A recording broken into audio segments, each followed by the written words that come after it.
certo? Ou seja, morfologia remete à aparência, tá?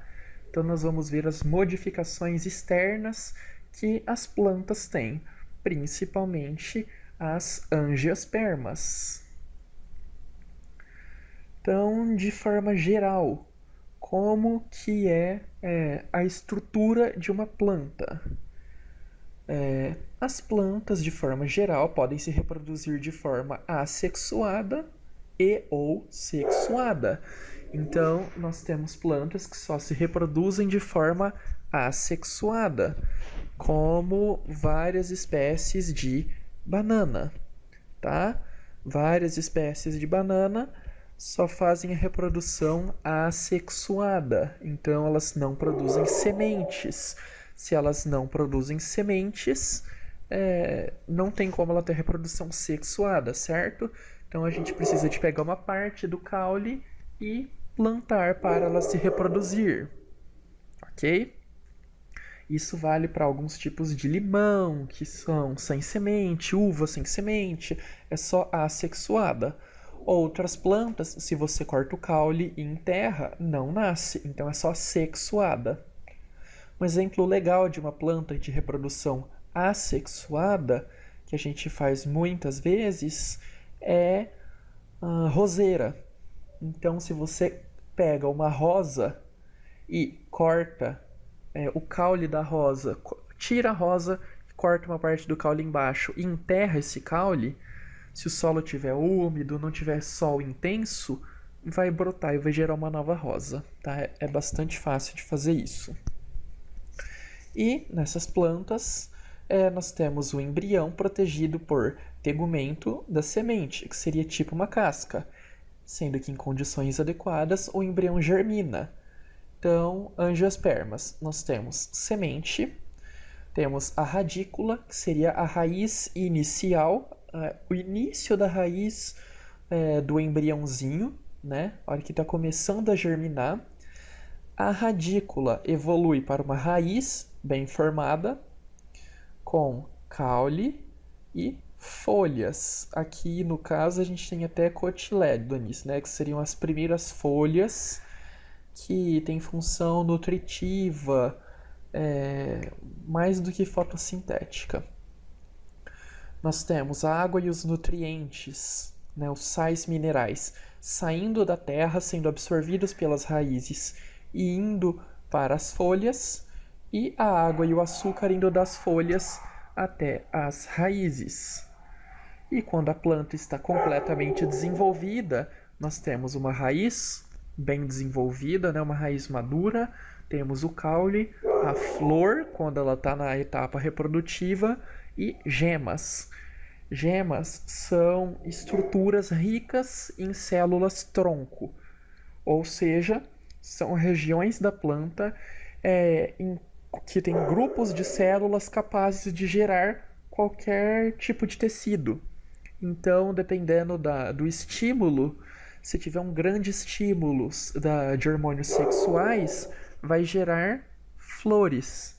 Se tiver um estímulo de hormônios que induzem a geração de folhas, vão vir novos galhos e folhas, etc. Tá? Primeira estrutura que a gente vai ver hoje, as raízes. Qual que é a função da raiz? Ela serve para fixar a planta no solo, tá? A planta tem que estar fixa em algum lugar, senão o vento bate e leva. E retira água e nutrientes minerais, então sais, tira um pouco de alguns gases, etc. E são cruciais para a sobrevivência da planta, né? Sem a planta ter esses nutrientes, ela morre. A raiz pode ser dividida em algumas partes. Ela tem a zona meristemática, que tem tecido meristemático. O que significa isso? É um tecido com células muito pequenas que sofrem bastantes e bastantes mitoses, então elas se dividem e são indiferenciadas. São células do tipo células tronco, tá? Só que elas estão na raiz, então, em geral, elas vão ter um desenvolvimento, pelo menos um estímulo a se tornarem células da raiz. E quando vai tendo mitoses, vai empurrando as demais células. E o que a gente vê? Com a mitose, a gente não vê a planta sendo empurrada para cima, sendo deslocada do solo. A gente vê a raiz sendo empurrada cada vez mais para baixo, tá? Então, permite o crescimento da raiz por uma região mais profunda. Temos também a coifa. A coifa, ou calíptra, é uma zona de proteção da região meristemática. Então, seria tipo uma capinha para a região meristemática. Por quê? Porque são células muito pequenininhas que estão aqui dentro da coifa, né? Nessa zona meristemática. Elas são muito sensíveis. E para o solo não causar danos nela, para não ter infecções, coisas do tipo, ela é uma região protegida por uma capinha mais dura, tá? E que também permite a penetração no solo, uma capinha um pouco mais pontiaguda. Temos a zona lisa, que é chamada de zona de distensão, que é quando o meristema começa a se diferenciar. Então ele começa a sofrer mitoses e ganha volume, um pouquinho de volume lateral, tá vendo? Aqui as células, o tecido é um pouquinho mais largo. Temos também a zona pilífera. Pilífera, o que será que tem nessa zona pilífera? Tem estruturas que parecem pelos, tá? Só que essas estruturas são a nível celular. Então tem células que desenvolvem uma extensão tipo um pelo, sempre unicelulares. Então o pelo faz parte dessa célula e elas ocupam um maior volume no solo. Então, em vez de ter só a parede da célula, né, reta, vai ter uma projeção bem maior, faz um alongamento nessa célula e aí dá maior superfície de contato com a água e com outros nutrientes. Então são vários e vários pelinhos que é aqui que acontece a absorção, tá? A absorção dos nutrientes, ok? Então aqui as células ainda são indiferenciadas, não tem como elas ficarem absorvendo os nutrientes. E por fim nós temos a região mais madura, tá? Uma região mais velha de células, que é a zona de ramificação. O que acontece? Ela vai ter ramificações das raízes. Então tem um aumento significativo de diâmetro, é uma região bem mais distendida. Em geral é a região que a gente mais vê a olho nu, tá? Tudo isso daqui, a zona pilífera de distensão, meristemática e a coifa, fazem parte de uma parcela muito ínfima, muito pequena da raiz. Grande parte dela é a zona de ramificação. Que a gente tem estruturas, né? A gente tem raízes se desenvolvendo para os lados, raízes secundárias, aquelas que não são as principais. Isso, claro, a gente está vendo uma raiz pivotante, tá? Que tem uma raiz principal e depois as secundárias se ramificando para o lado. Para que elas servem? Para dar uma maior estabilidade para a planta e para conseguir mais água. Então, se a planta enfiasse só uma raiz assim, ela não ia conseguir tanta água e tanto nutriente. Ela ia puxar de lá, secou. Então, ela precisa de ter raízes que vão indo para os lados. E essas raízes vão para os lados e também desenvolvem esses pelinhos. E aí ela consegue pegar água de regiões bem distintas, tá? Igual plantas que caminham centenas de metros rumo à água para absorver a água. Então, uma raiz de fixação e outras que vão procurando nutrientes e água.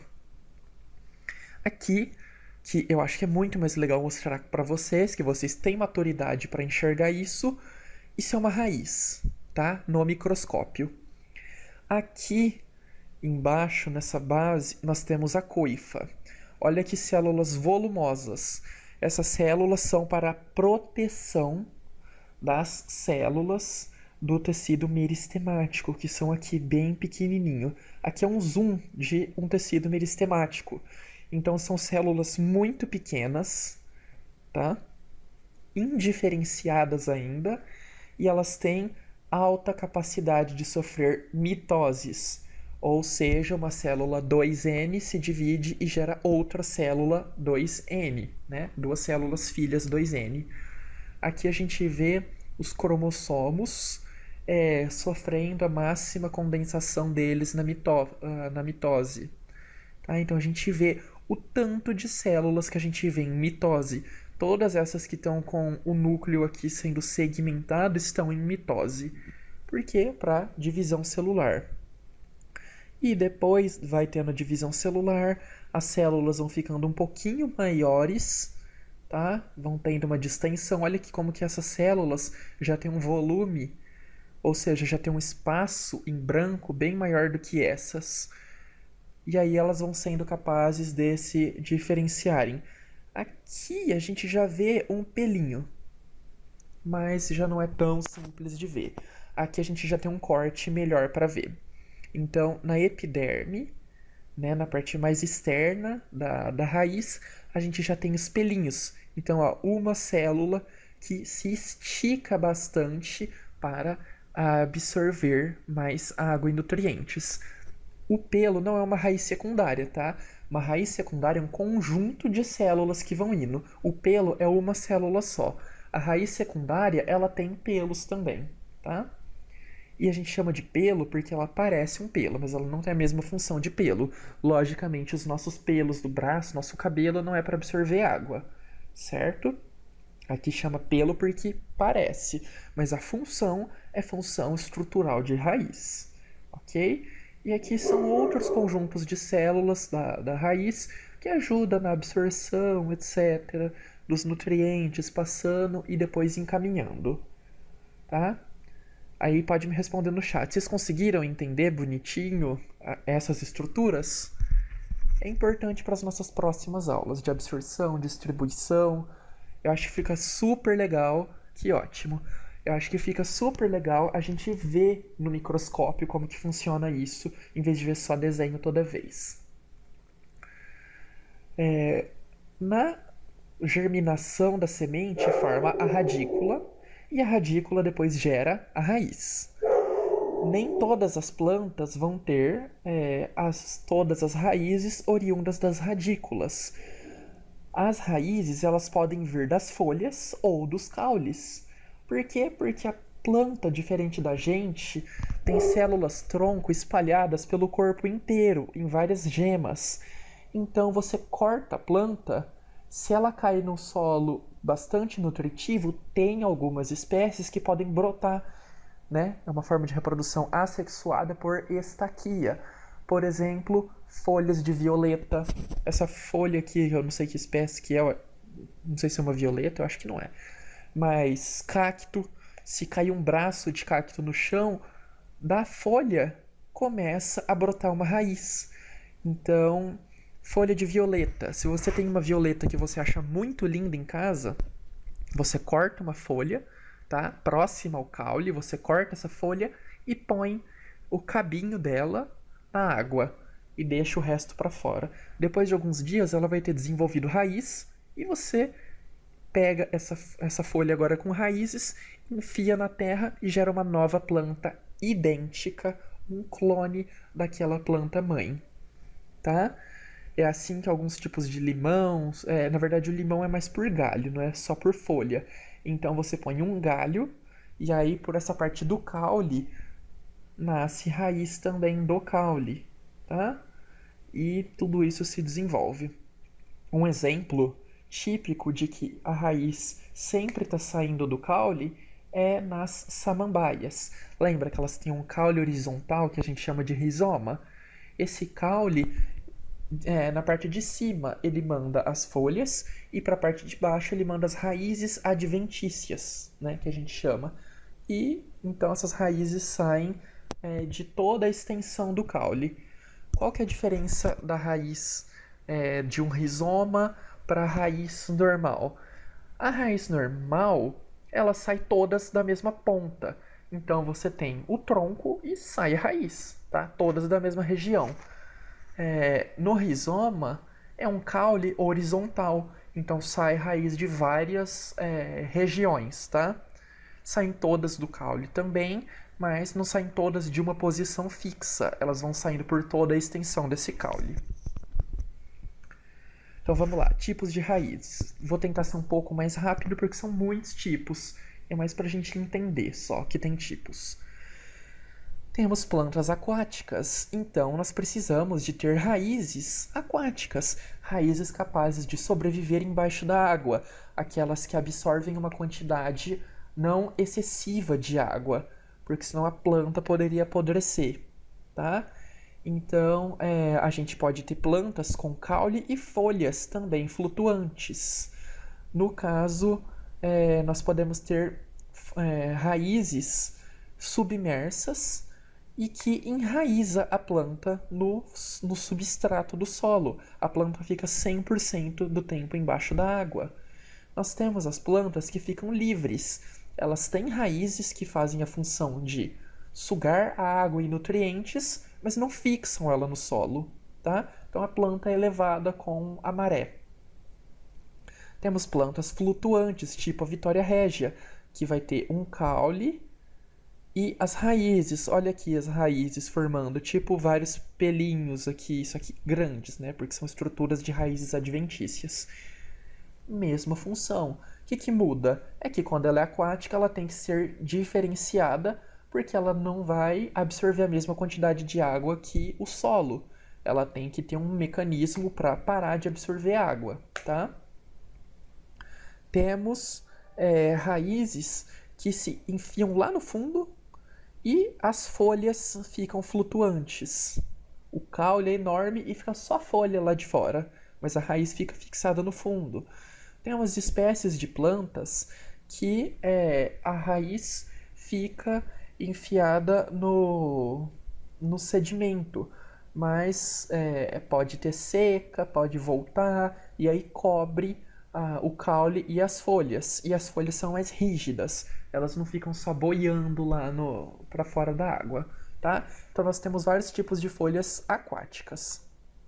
Folhas aéreas, ou seja, são folhas oriundas do caule.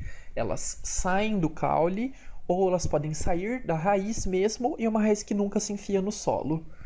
A primeira que a gente vai ver são as raízes escora ou raiz suporte. Elas vêm do caule, então tem o tronco, do nada sai uma raiz do tronco. É claro que ela pode absorver nutrientes, sim, mas a função dessa raiz escora é ir para o solo e aumentar o apoio, tá? Por exemplo, nessa figueira de Bengala. É muito linda essa figueira, tem algumas em Ribeirão Preto. E o que acontece com essa figueira? Vocês estão vendo como que ela é larga? Ela é muito grande para os lados. Para a árvore ter sustentação, ela não dá conta de ser sustentada só pela raiz principal, pela raiz axial dela. Então, os galhos começam a emitir raízes que se enfiam no solo e dão firmeza para a planta em todas as direções. E eles podem também absorver nutrientes, mas a principal função dessas raízes aéreas do tipo escora é fixar a planta, porque senão ia bater um vento. Imagina o tanto de copa que essa árvore tem, o tanto de volume, bater o vento ia levar a árvore inteira, ia derrubar. Aqui é um milho. O milho tem as raízes dele e logo em cima da terra, né, no caule, ele começa a desenvolver raízes também. Então milho, cana, eles conseguem fazer isso. Desenvolvem outras raízes que fixam a planta no solo também. Tudo para dar suporte. Ok? Então essas raízes aqui, ó, para fora da terra, não é que cavaram para mostrar. Não, são raízes que crescem fora da terra para dar maior estabilidade para a planta. Raiz sugadora são de plantas parasitas. Como o nome diz, elas sugam a seiva, tá? Elas têm o apressório, então é uma raiz, e tem uma dilatação na raiz sugadora, que estimula a ligação ao caule da planta hospedeira. E tem os austórios, aqui está escrito errado, tá? Esses austórios são estruturas filamentosas que atingem os vasos condutores da planta hospedeira para parasita sugar os nutrientes. E esses austórios, essas estruturas fibrosas, ficam dentro dos apressórios, que são dilatações. As plantas podem ser hemiparasitas, então nós temos espécies tipo a erva de passarinho, que está mostrada aqui em cima, que é hemiparasita. Então são plantas com clorofila, esse parasita ele tem clorofila, faz fotossíntese, então ele produz o próprio alimento, né, o próprio alimento elaborado sozinho. Mas ele não consegue tirar nutrientes do solo e água. Então ele enfia a raiz dele no tronco de outras árvores e suga direto do xilema água e sais minerais. Claro que se estiver muito empesteado com essa erva do passarinho, a planta pode ir à morte. E temos as holoparasitas, que a gente já viu esse exemplo lá no começo do ano. São plantas sem clorofila. Elas não fazem a fotossíntese. Então elas precisam retirar toda a seiva nutritiva delas de outras plantas. São plantas 100% parasitas. Então elas vão e retiram a seiva que contém água e açúcares elaborados da planta hospedeira. Por quê? Porque elas não fazem fotossíntese, tá? E aí, junto com essa seiva mais elaborada, vem sais e nutrientes. Então, ela suga tudo de outra planta, ok? Ela não faz nada sozinha. Tá vendo a cor do cipó? Ele é meio amarelado, parece que ele tá seco, parece que tá morto. Não, tá vivíssimo, matando o outro, aliás. E aqui, para vocês entenderem melhor como que acontece isso, então isso daqui é o caule da planta hospedeira, tá vendo? Essa região mais escura seria a região mais da casca, né? Uma região da epiderme. E aqui é o apressório, tá? E o austório internamente, essa região fibrosa que se enfia dentro do caule da outra e vai tentando achar o xilema, no caso, no xilema ou floema, depende se é hemi ou holoparasita, tá?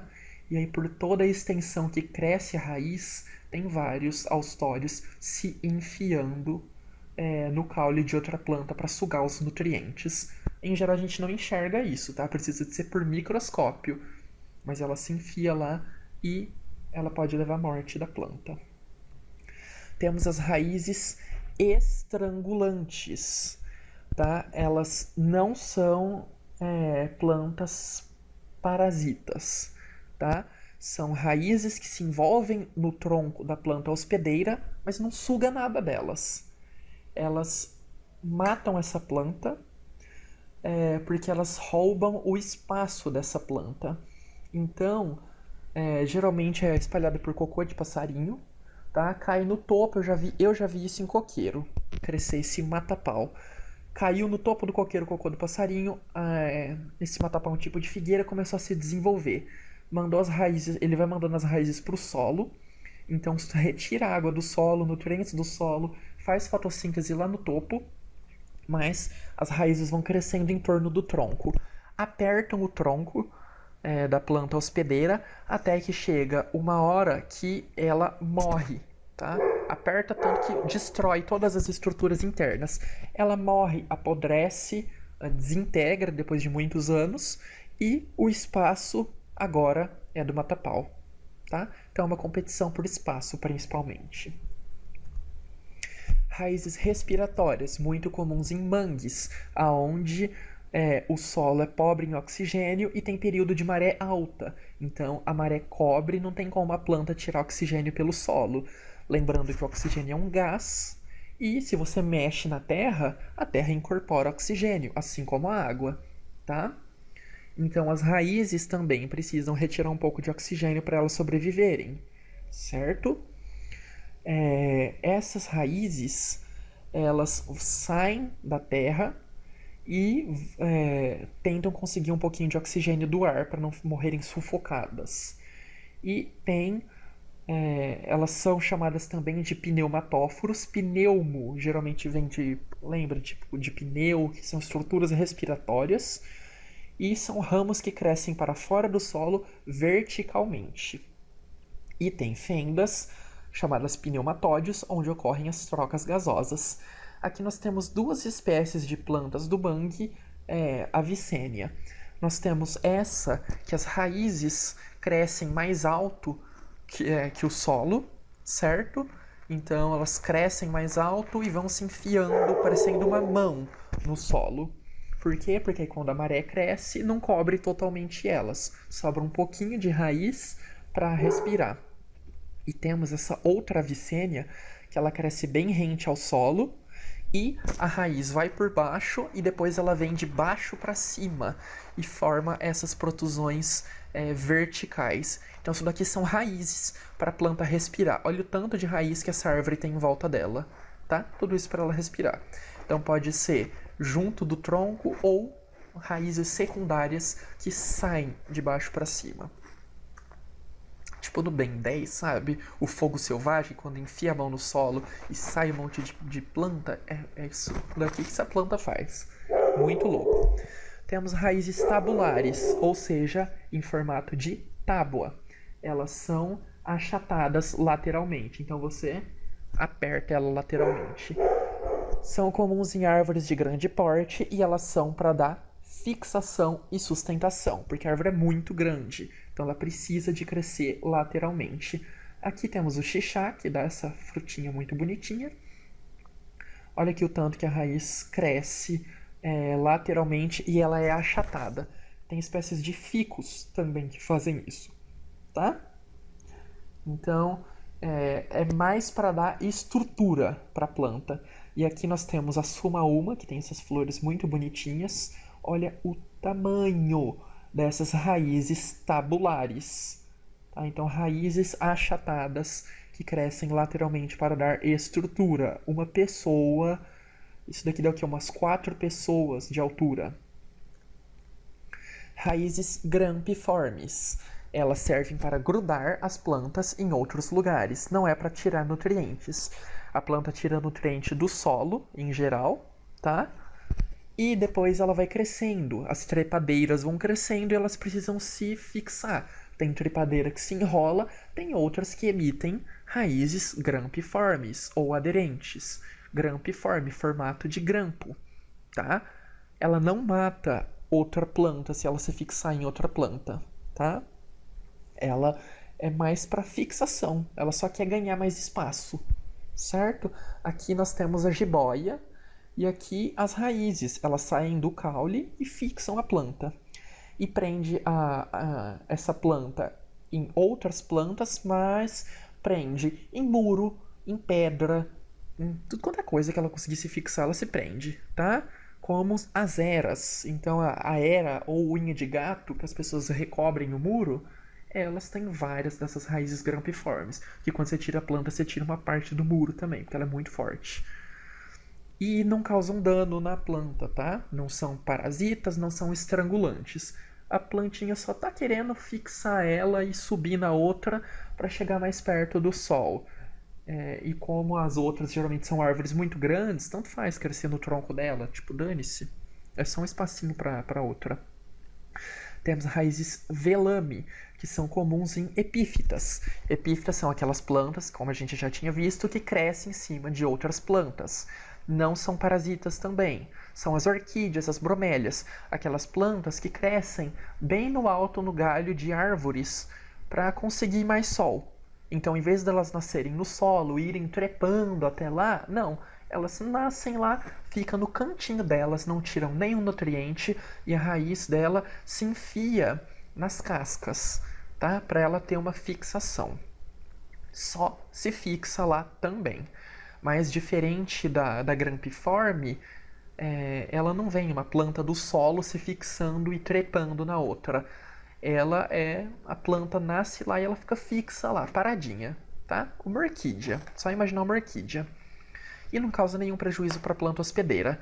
Elas têm envoltórios esponjosos, então essas raízes são bastante esponjosas para quando cai orvalho, gotinhas de chuva a orquídea absorver. Por isso que quando a gente vai plantar uma orquídea em casa, a gente usa casca de árvore como substrato. Não planta lá na terra, porque senão essa daqui não tem também tanto controle na absorção de água, lembra? Cada gotinha de chuva que cai nela, ela tem que absorver, porque ela não sabe quando vai chover de novo. Não é tipo o solo que está sempre úmido por causa de rio, etc. Então, se você planta ela na terra, ela vai começar a absorver tanta água que ela apodrece, tá? Então, são altamente absorvíveis. Raízes subterrâneas, aquelas que crescem embaixo da terra, são as mais comuns que a gente vê. Não quer dizer que porque tem uma raiz subterrânea que não vai ter uma aérea, tá? Elas podem ser complementares. Temos a fasciculada ou cabeleira, que a gente já discutiu muito nas monocotiledôneas. Temos a axial ou pivotante, que é uma pivotante, depois crescem secundárias das dicotiledôneas e gimnospermas. Gimnospermas também têm as raízes assim, tá? Também já discutimos muito. E temos raízes subterrâneas tuberosas, que são raízes que acumulam nutrientes para fazer uma reserva de alimento. Então acumulam amido, tá? Para ter nutriente para a planta crescer. Tipo cenoura, o que a gente come é a raiz. Cenoura, mandioca, batata doce, beterraba são todas raízes subterrâneas do tipo tuberosa. Caules, agora vamos para caule. Caule é a parte que faz a conexão da planta entre a raiz e as folhas, certo? Nós podemos ter caules rastejantes. Então o caule está para fora da terra e vai se rastejando. As células elas não têm estrutura suficiente para manter esse caule ereto, esse caule reto, duro, tá? Elas não conseguem, então o caule vai passeando pelo chão. O que não é nenhum problema para essas plantas, como melancia, abóbora, abobrinha, morango, tá? É um caule que vai crescendo lá no chão. O morango, a gente também pode chamar de estolão. Por quê? Porque esse caule rastejante, ele é muito rico em gemas. Lembra? Células tronco. E aí pode gerar, esse caule pode crescer horizontalmente e ele gera raízes. E aí essas raízes formam uma nova planta. Chega uma hora que esse caule ligando as duas é cortado, sei lá, passa um bicho, bate o pé e corta, ou ele apodrece e gera 2 pés de morango idênticos, mas são 2, tá? Por quê? Porque tem muita gema. Mas são caules aéreos rastejantes, então estão para fora da terra e rastejam por aí. E é muito legal essa abobrinha, né? Ela nasce metade amarela e metade verde. Temos caules eretos, do tipo haste. Então, quando é uma haste, ele é delgado, ou seja, ele é fino e clorofilado. Ele é verde e pode fazer fotossíntese. Como no arroz, então tudo que a gente vê aqui é verde. Trigo, ó, tudo verde também. Um caule fino verde. Feijão, soja, etc. Certo? Então, grama, aquelas gramas que crescem bem alto, é um caule muito fino do tipo haste, tá? Só isso. Então são caules bem finos, verdinhos, capazes de fazer fotossíntese também, assim como as folhas. Deixa eu ver. Manguezais se encontram em água doce e salgada. Eu acho que sim. Só vi agora. Eles se encontram geralmente em regiões que a água do rio desemboca no mar. Então, sim, geralmente são regiões mistas de salinidade. Gente, manguezal é incrível. Manguezal está sendo muito destruído, tá? Principalmente nesse desgoverno que a gente vê muitas leis de proteção ambiental sendo desfeitas, o que é ridículo. E o manguezal, ele impede que a água avance para o continente. Então, as pessoas destruindo o manguezal, primeiro, tira um ecossistema, um bioma de muitos animais. Tem animais que só conseguem sobreviver no manguezal. Então, uma terra que é alagável e fica a maior parte do tempo alagada. Quando você destrói o manguezal, daqui uns tempos vai inundar a casa de todo mundo, vai perder um bando de espaço de terra. É um solo pobre, então não serve pra nada, assim, de plantar. Sei lá, que dá na cabeça do povo de destruir. Mas sim, é nesse encontro e é uma região extremamente importante da nossa fauna e flora. Temos os caules do tipo tronco, que é o que a gente mais conhece. Então, são as árvores, eles podem ter uma casca bem grossa, uma casca que se solta. Geralmente essa casca é revestida de suber ou suberina, que a gente também pode conhecer como cortiça, que é o que dá a sustentação, uma grande firmeza e dureza, tá? Ricas em celulose, suber, lignina, para dar bastante sustentação. Aqui a gente vê o jatobá, um tronco, e pema, vocês conhecem tronco. Muito comum em gimnospermas e dicotiledôneas. Então, grande parte das dicotiledôneas tem troncos. Não quer dizer que é porque é dicotiledônea que vai ter tronco. E tem monocotiledônea que também tem tronco, tá? Isso daqui é só uma generalidade, uma generalização, mas das gimnospermas em diante, todas elas podem possuir troncos. Podemos ter caules eretos, ou seja, eles se sustentam para fora do tipo colmo, que ele é cilíndrico, então ele não é tão fino assim, mas ele ainda é relativamente fino comparado a um tronco. E tem anéis, conhecidos como nós. Cada nó tem algumas gemas com meristema intercalar. Desse meristema pode sair folhas. Então o bambu pode sair folhas dessa região dos nós. Então a gente tem aqui um nó, outro nó, que é essa linha de segmentação do caule, e essa região chamada entrenós, que está entre dois nós. E de cada nó pode sair novas folhas. Aqui é a cana também. E só para vocês verem como que esses nós são ricos em células que podem se dividir em vários outros tipos, se você planta esse caule da cana, nasce uma cana nova.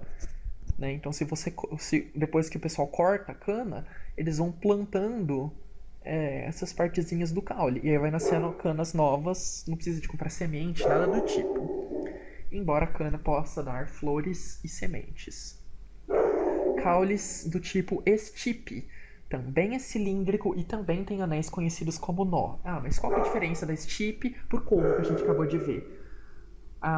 O colmo, ele podia ter folhas nos nós. A estipe não. A estipe só tem folhas no topo da árvore. Então são coqueiros, tá? Aqui, buriti é um coqueiro, tá vendo? A folha é só no topo. Açaí, coqueiro, folha só lá no topo. Palmito também é um coqueiro. Coqueiro é um coqueiro. Dá folhas só lá no topo. As flores e frutos só lá no topo. Aqui são as flores do buriti. Então ele dá uma haste, tá vendo? Que as flores não tem bem um formato de flor, uma aparência de flor, mas são flores, tá? Todas essas bolinhas laranjas são flores de buriti. E depois dá as frutas, né? Que são frutas comestíveis, são frutas brasileiras. Aí a fruta cresce e tal, a pessoa come. Aqui é o açaí, já é a fruta, tá? Já deu flor nessas penquinhas, depois dá as frutas. Então sim, coqueiros também têm flores. Caule ereto do tipo cladódio. É um caule de cacto, que tem muita água armazenada e folhas em formas de espinho, tá? Folhas modificadas. Por que a folha tem formato de espinho? Porque ela tem pouquíssima superfície e não perde tanta água, né, por evapotranspiração, porque ela não pode perder água. Ela está no deserto, tá, né? Ela foi desenvolvida para o deserto. E o caule é verde. Para quê? Para ele fazer fotossíntese também, porque é a folha que transpira. Então ele faz uma fotossíntese nessa região sem transpirar tanto. Ok? Temos aqui pitaia, comestível, né? Os frutos comestíveis. E palma, que a palma também é comestível, assim como os frutos dela. Certo? Riquíssimas em água para manter a planta nas épocas mais secas. Temos caules subterrâneos, ou seja, caule que nasce embaixo da terra. Eles podem ser paralelos à superfície, então estão lá na transição terra fora da terra, sendo horizontais do tipo rizoma. Então, o rizoma de samambaia, que é o que a gente viu, ele vai crescendo horizontalmente e desse caule, ao longo da sua extensão, crescem para cima as folhas, para baixo raízes adventícias. Tá vendo? Isso daqui são caules. tá? Seria a mesma função que um tronco. E banana. Banana também tem um rizoma. Então é um caule bem próximo do solo e mais horizontal. Ai, mas eu vejo a banana para cima. Aquilo lá não é um caule de verdade. É a parte mais dura da folha e de parte de baixo da folha da bananeira que ela é enrolada. Então a folha é muito enrolada, várias folhas enroladas ao mesmo tempo, dá um aspecto de um caule. Não é caule de verdade, tá? O caule está bem pertinho da terra. Caules subterrâneos do tipo tubérculo é a nossa batata e o nosso inhame, que são caules com muita reserva nutritiva. Então tem a raiz e junto das raízes tem um caule enfiado lá embaixo, tá? Então conexão com as folhas, tá vendo? Aqui, isso daqui é um cabo de folhas saindo, não é um caule, são cabos de folhas, tá? Então faz a conexão e é rico, rico, rico em nutrientes, principalmente amido. E é diferente de batata doce. A batata doce é uma raiz tuberosa. Lembra que a gente tinha visto já? Uma raiz que armazena nutrientes.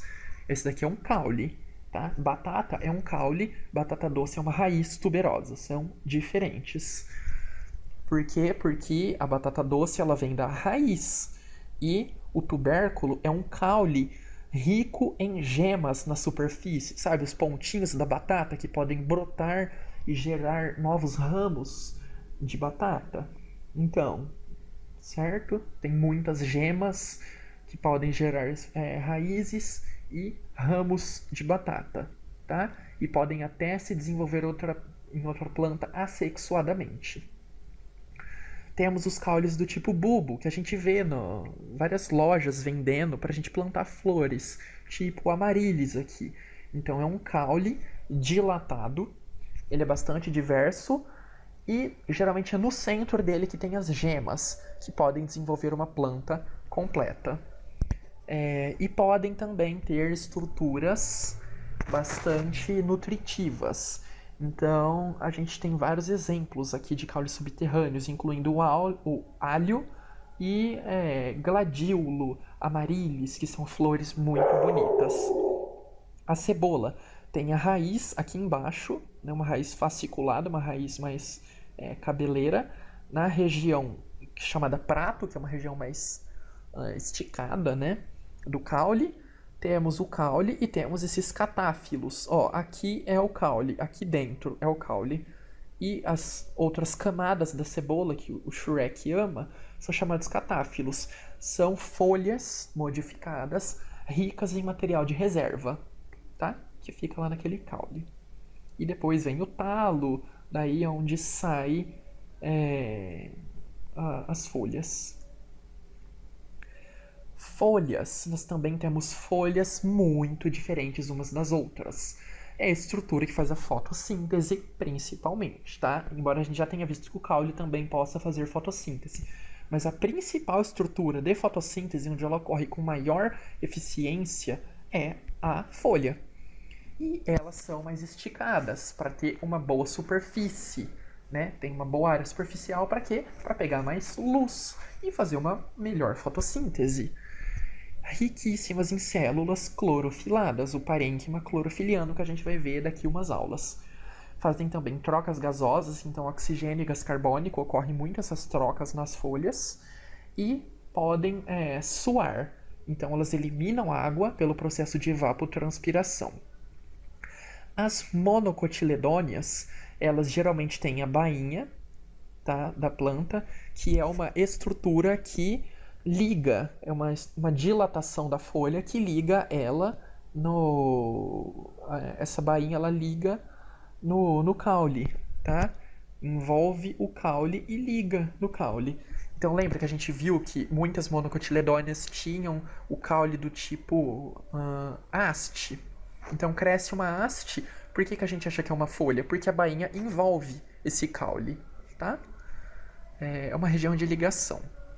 E temos o limbo. O limbo é comum nas monodicotiledôneas. Limbo é a parte da folha esticada. É o que a gente chama de folha. Então, aquela parte com bastante área superficial. As dicotiledôneas ainda têm o pecíolo. Pecíolo é o nome do cabinho que conecta ela ao caule, tá? Então, monocotiledônea costuma ter bainha, as dicotiledôneas têm o pecíolo e elas podem ter uma bainha, só que ela é muito, muito, muito pertinho do caule. Ela não é muito desenvolvida, tá? Ela é mais atrofiada. E pode ter também estípulas, que são estruturas modificadas para proteger as gemas. Isso daqui é uma gema. Aqui a gente vê melhor uma gema. Pode ter estípulas ou não, tá? Essa gema é a região rica em células tronco.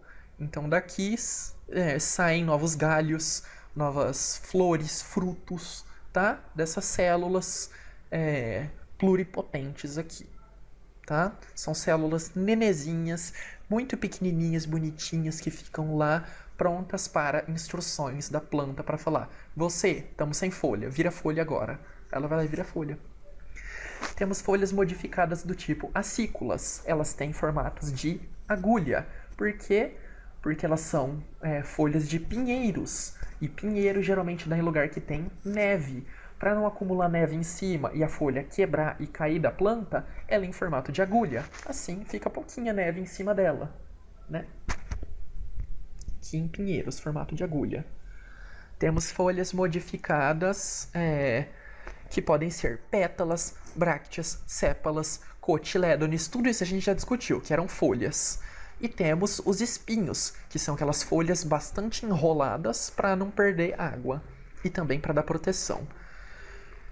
Em cacto, o espinho geralmente é folha. O limão, ele também tem espinho, mas geralmente vem do ramo, tá? Vem do caule, esses espinhos, que são gemas que ficam na base da folha. Então, espinhos de cacto são folhas. Os que não são de cactos nem sempre são folhas, tá bom? As plantas carnívoras, todas essas estruturas são folhas também. Elas são verdes porque em algumas partes elas fazem fotossíntese e elas são em solo pobre em nitrogênio. Elas são de pântano. E aqui no Brasil, de regiões pobres em nitrogênio também. Tem muitas plantas carnívoras do Brasil.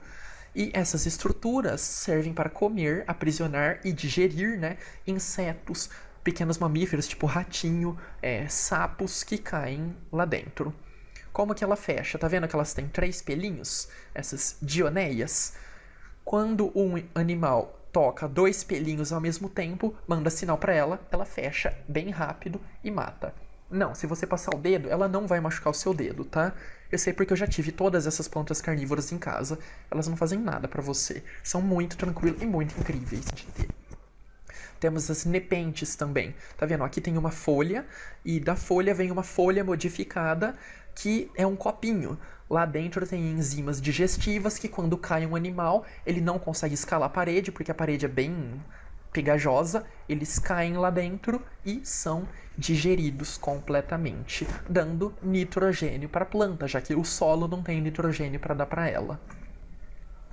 Para finalizar, temos as gavinhas, que podem ser ramos do caule, como no chuchu e no maracujá, ou folhas modificadas, como aqui na ervilha. Então, a ervilha é a origem de folhas e no maracujá são originários de caule, mas são estruturas que enrolam no suporte para crescer.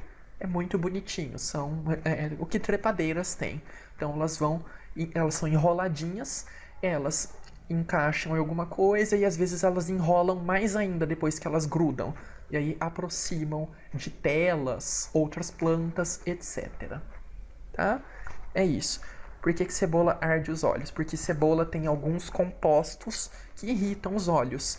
Esses compostos são muito voláteis, ou seja, a hora que você corta a cebola tem muita água lá, né?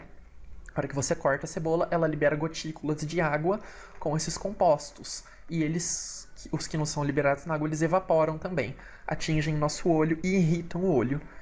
Eu acho que é tipo um mecanismo de proteção, porque as plantas querem que os animais comam frutos para dispersar semente.